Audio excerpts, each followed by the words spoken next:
Good morning, or whatever time you're tuning into this. Today we're going to be talking about forgiveness and release. So this is going to be more of like a somber training. If you're not in the mood, you need a hype up training, then go watch a different one. But if you're in the mood for more of like a calm, reflective, or like not somber, but like reflective, then this one's going to be good. So based on the fact that you already clicked on this video, there's probably something on your mind. And I want you to go ahead and really think about what's going on. Like, what has you in your head?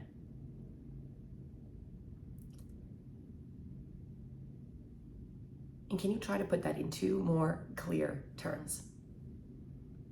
So not just this situation, but really identify the feelings behind it.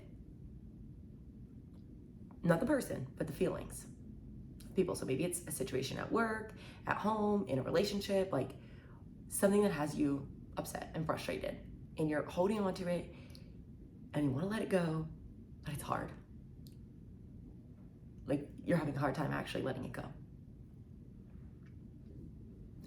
Now we're going to work through this phrase is holding on holds you back.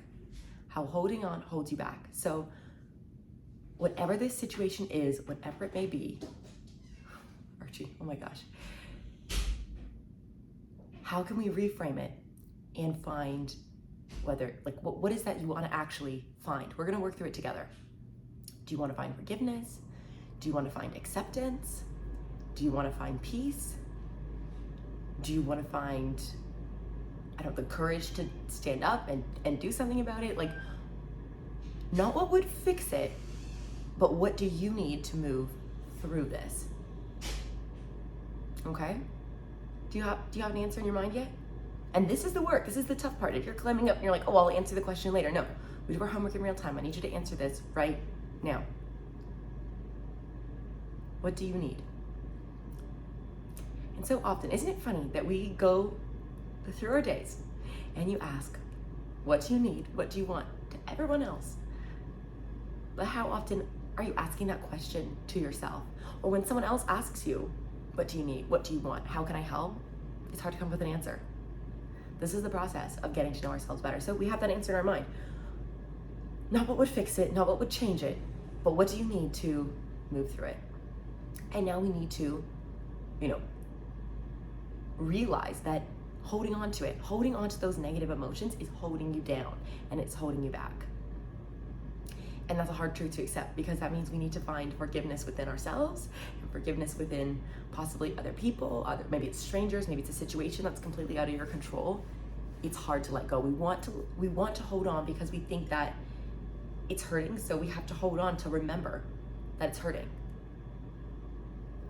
But again, it's holding you down, it's holding you back. The way to move on is to release it. So this is where the mental work comes in.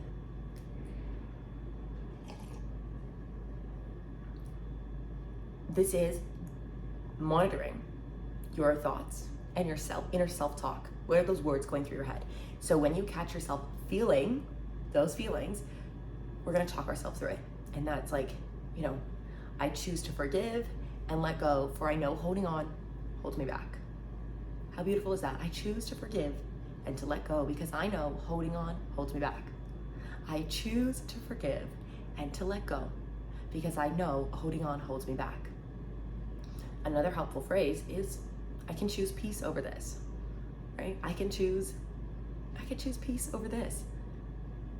I could choose peace, right? So coming up with these statements, the reason there's so much repetition is because we learn through repetition. And your subconscious, your mind, right? We talked about conscious and subconscious last week. It's like a computer program. It's early and I'm kind of waking up as we're going through this. It's like a computer program. So we want to, I know I'm not a computer programmer and I have two engineers. Like my dad and my sister are engineers, so they would probably be like, this is so off science, Jessica. We want to actually program it. We want to repeat again and again and again until it becomes ingrained, because your subconscious, that's the memorization, that's the integration, and it's very literal, right? It doesn't actually hear positives and negatives in the way that our conscious, our logical mind does. it just kind of hears the words and takes them at face value. And that's why we talk about reframing our language so much, because language is that evidence of your thoughts, your feelings, and your beliefs, right? Your thoughts, your actions, and your beliefs.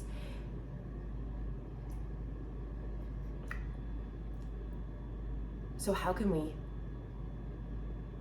change your language and reframe so it's not holding you back? Because the beautiful thing about letting something go that needs to be let go of is that you are creating space for something more. And we don't necessarily know what that something more is, how it's going to come, or what it's going to look like. And that's why sometimes it's hard to let go, because you're here and you want to be here, and that gap is uncertain. And the uncertainty can cause fear. And what do we need to do to overcome that uncertainty is have faith. We need to have faith that something greater, like there's something better is coming.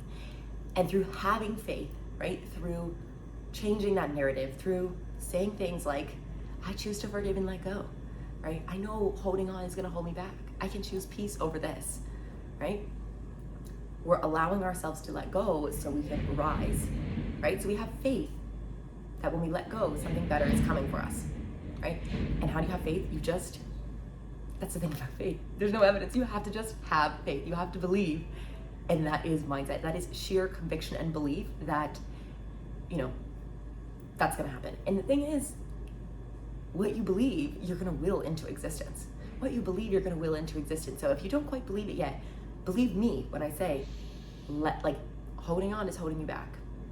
And I wanna give you an analogy to wrap it up here that my mindset coach uses all the time. And it is the analogy of the crow and the eagle. And it says that the eagle flies higher than the crow, or can fly higher than the crow. So eagles can physically fly at a higher altitude than crows. And so as you're on this journey and you're going up, naturally the crow is like that negative thing or situation or person that's kind of holding you back and pulling you back. We want to fly higher, right? Because if we're up here and we're choosing peace and we're choosing love and we're choosing forgiveness and we're choosing to be the best version of ourselves for us, for ourselves, for nobody else, eventually the crow will just drop off because you're flying at higher and higher altitude. So use that, do the work, do the soft work, do the judgment work, create those affirmations that you can say to yourself when you catch yourself in a spiral, because holding on holds you back. And we get to choose to feel differently, to think differently, and that is a beautiful thing. And you deserve that, right? You deserve that. So choose to forgive, choose to release, and choose to let go. I hope this was helpful for you. I hope this is exactly what you needed today. And if it was, drop me a comment. And remember, this is on YouTube permanently. So if you think you're gonna need this again in the future, you can always come back, listen to it, and you'll get something new out of it again. I love you, I'm rooting for you, and I'll see you tomorrow.